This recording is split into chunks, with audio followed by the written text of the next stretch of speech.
Welcome back to the show. We got a great one lined up. Let's not waste any time. Somebody roll that beautiful intro.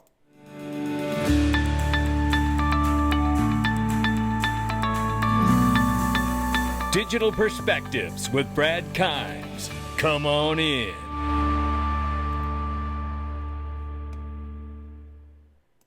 Welcome back to the show. You can follow us on Twitter, YouTube, and digperspectives.com for exclusive content. Right now, $2.39 trillion market cap for crypto. The market is off 1.4%, as you can imagine, as we approach the elections in the U.S.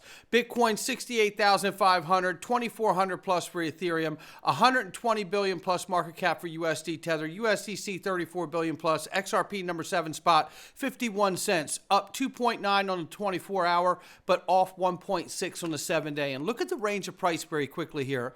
We're ranging between 49 cents on the bottom and 51 cents on the top, sitting at 51. Now, it's interesting because we're going to look at some charts here, and we're going to need to know the support and resistance numbers, and they'll become key in that conversation in just a few moments. So, looking at this, ladies and gentlemen, it's linked to your home for private equity and the best private equity in the market, and over 1.1 million registered users. Can't be wrong. Just like Elvis fans, ladies and gentlemen. Click the link to my sponsor below and get access to the best private equity in the world. If you don't believe me, click that link underneath the video and find out for yourself. Right here we see history suggests Bitcoin could hit over $100,000 in this current crypto market cycle after the conclusion of the U.S. election. And isn't that where we are right now? What's going to happen? How's this going to unfold? We're sitting right before one of the most important elections in U.S.'s history. And there is some information to learn here. Let's look at this. For one, let's hear Blockchain Association CEO Kristen Smith here. Take a listen. Explanation of their policy towards crypto. Are you able to do that? Yes. Case? Well, listen, I think, Biz said something interesting in the last interview that people have been very frustrated with the Biden administration's focus on tech, and crypto is very much a part of that. It's one of the reasons why we partnered with HarrisX to launch regulationbyenforcement.com. We need to stop the regulation by enforcement and get a new law into place.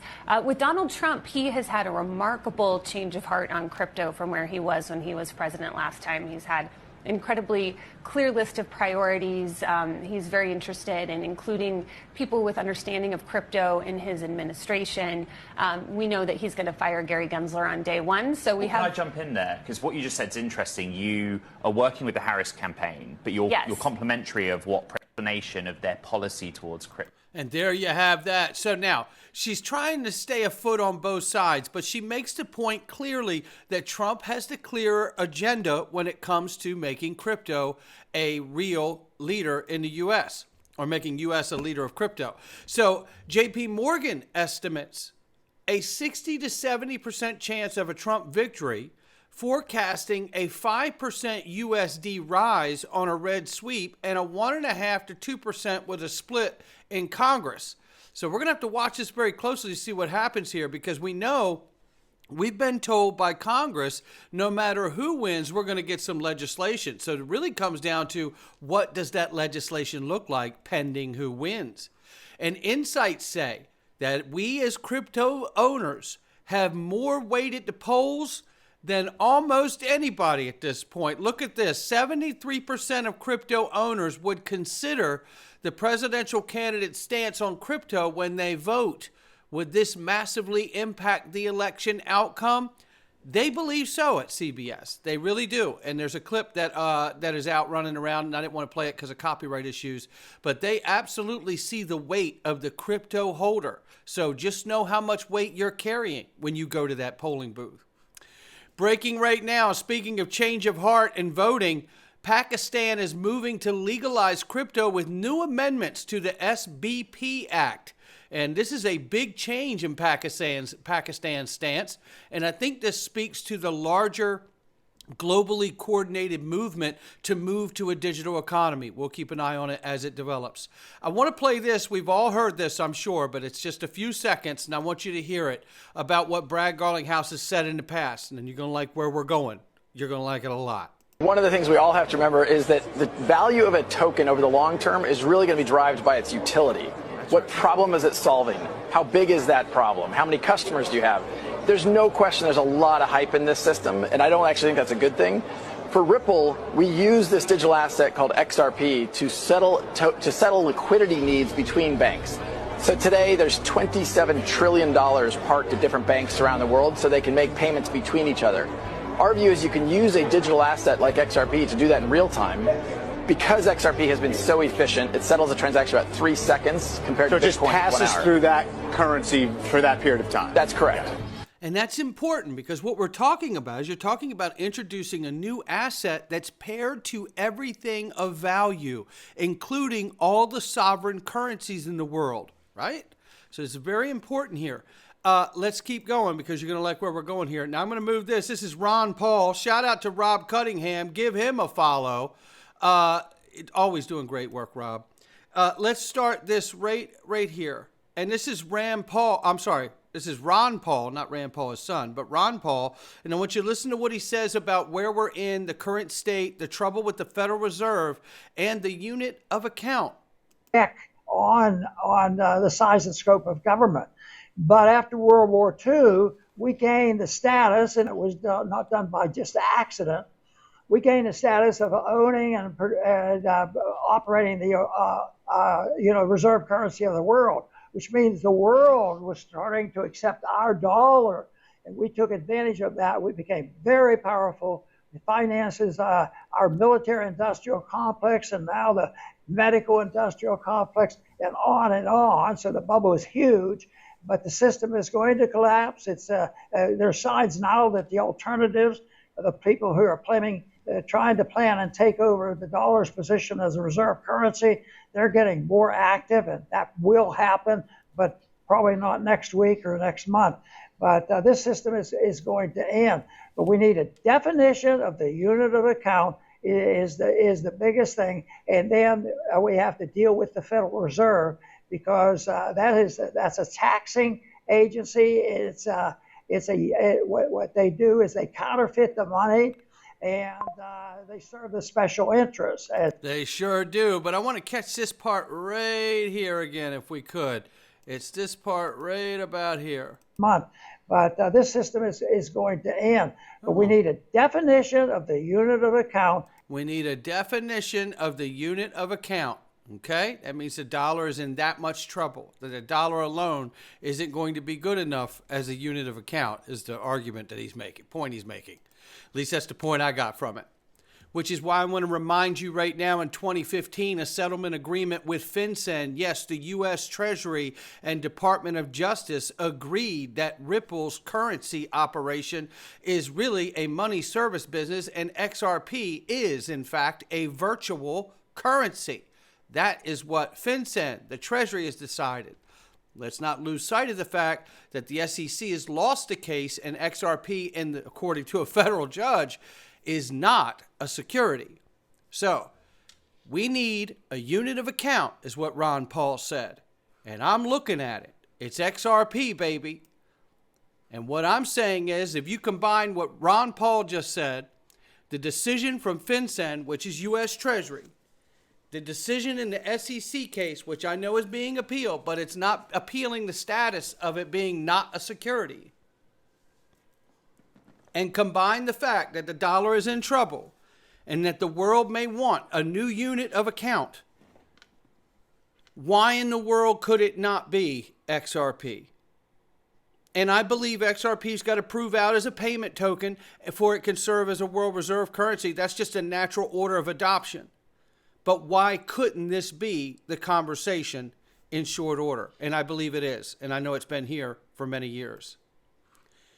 Here's more evidence. Remember FedNow adoption? Remember that Ripple is a part of FedNow? Of course you do. You remember, right? Let's just remind everybody in case they're new. FedNow and Ripple, what you need to know, Ripple is among the nearly 60 partners approved to integrate FedNow. And they were also on a task force as well for faster payments in the Federal Reserve. So we know it's here. It's all right here. If we just look at this very quickly, move through this, give Smoke Dog a follow. This guy's killing it. Let's look at this. July 25th, August 20th, 24 includes responses from 25 third-party enablers such as payment processors, gateways, digital vendors, bankers, banks, and corporate credit unions serving 90% of the federal financial institutions. That's what we're talking about here, right? Predictions on the timing reach relative benefits of use cases for instant payments adoption. Ready sooner within 1 year. We're close. We're close. But the case alone being resolved, appeal or no appeal, isn't going to be enough. Remember, Brad Garlinghouse told us the OCC, the FDIC is stepping on the institutions, and they're not involved in a case. They're just waiting for the legislative clarity so they can participate. You know, just like the 50 to 60 banks that Emma Yoshikawa told us about in this clip for SBI. Transactions actually only 19%. So it's actually kind of national agenda to increase digital payments. And the government encourage banks to innovate so that they can increase digital payments ratio. So now what we are doing in Japan is we created a consortium of more than 50 banks to come together to develop a completely new payments platform or infrastructure powered by Ripple's distributed ledger technology, which basically replaced the existing domestic payments system called the Zenkin system, and also can be applied for cross-border payments as well. So it sounds like Japan's Fed now, right? That sounds like, you know, like US and Ripple have their Fed now. And here's even deeper knowledge of what we're talking about here. Obviously, you can see the role of the XRP Ledger and the Interledger protocol in the system that Emma Yoshikawa was just describing. And here's even more update on this. Stablecoin project underway right now that will be up and running in 2025. Biggest banks in Japan, all Ripple enabled using stablecoins on the SWIFT network. Did you catch that part? Yeah. Japan's 3 mega banks, MUFG, SMBC, and Mizuho, are launching Project PAX, a pilot program that leverages blockchain-based stablecoins to accelerate cross-border payments or settlements for businesses. It says the project will use SWIFT's API framework for compliance and efficiency with a goal of commercializing the platform by 2025. Hello, that's coming quick. Japan's 3 leading banks, it said here, and all of these are listed, and we know set to begin prototype with Project PAX, aim to have full operation platform by 2025. All 3 Japanese banks have now joined the Japan Bank Consortium using Ripple, including these banks, Sumoto Mitsui Banking Corporation, SMBC, MUFG. We know they're all connected. This is super exciting, ladies and gentlemen. And we know we're going to need those stable coins they talked about in order to get the adoption, because unless you've got the cars, the highway don't matter. And we have the highway, because who built the highway? Ripple. They've been building market infrastructure, which is the highway for moving value, for over a decade. Now we need the cars. And what are the cars? The cars are stable coins and CBDCs. Come on in. 2025 will be the year of stablecoin adoption. There you have it, ladies and gentlemen, and I believe them. Hi, all. Dark Defender says we closed a monthly candle for October. XRP bounced back. The daily indicators are oversold. The daily trend is bullish, however. Weekly and monthly trends are still in the red, so watch out for support lines. Resistance now will be at 5286, 6044, and 6649. Support will be found at 48 cents and 39 cents should we need to go lower on this retracement. So, head on a swivel, ladies and gentlemen. The elections are here. Tomorrow's the day. I hope you vote, and I hope you vote as a crypto holder. No question about it. This innovation isn't just about our portfolios. This innovation is about the U.S. being a leader in the world, just like we did with the birth of the internet. Not financial advice from me or anyone else. It's just my digital perspectives. I hope you will go to digperspective.com and join us in the Freedom Zone for a very, very special Freedom Zone today. We are going to get into it. The role of government and beyond. You're going to want to see this. There is so much in front of us. I hope you'll join us. We're going in there right now. Come on in. All right.